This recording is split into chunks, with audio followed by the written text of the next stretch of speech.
They travelled from across the country to the capital Khartoum, where the accord was signed. Many gathered at the newly renamed Freedom Square, once the site of protest rallies against the former President Omar al-Bashir.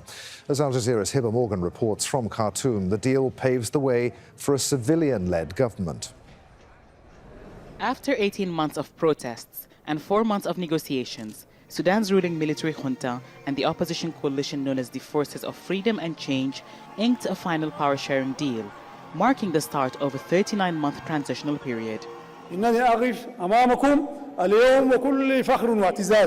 I stand before you with pride. After we have overcome the stage of preparation and progressed to the stage of construction, we chant together with honest hearts that the focus now is on the nation, a nation that is proud of you and you of it, a country that has produced people who have raised its name with their generosity and achievements.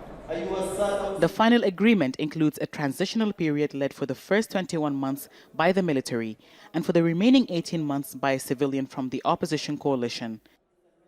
It also includes members for an executive council nominated by the FFC, and they will also have control of 2/3 of the seats in the Legislative Assembly. But the coalition that has negotiated the deal has other challenges.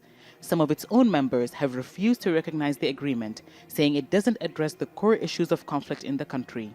Other members say bringing peace will be one of the top tasks of the transitional government.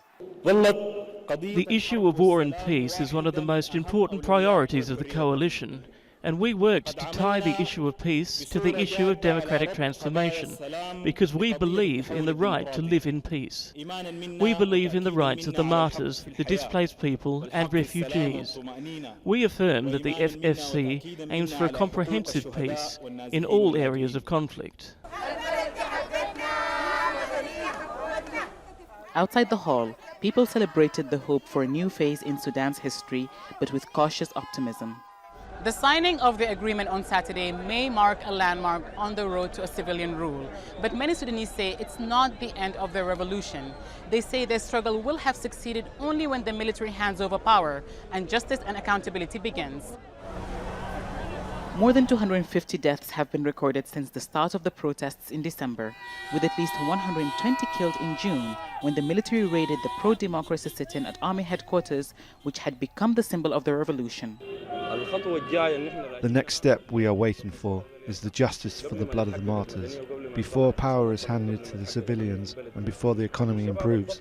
Justice for those who have sacrificed their lives, so that the whole country can be happy, like they haven't been for the past 30 years. We don't expect the road ahead to be easy, but hope to reach the end together. The things people lost their lives for, the demands must be met. It's a first step, and that's what we're celebrating, not the end of our revolution.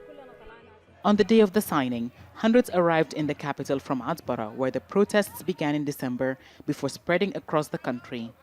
The chants reflected their optimism about Sudan's future, but also included a reminder to the new transitional government that they're ready to keep the flames of their revolution burning till all their demands are met. Hiba, Al Jazeera, Khartoum.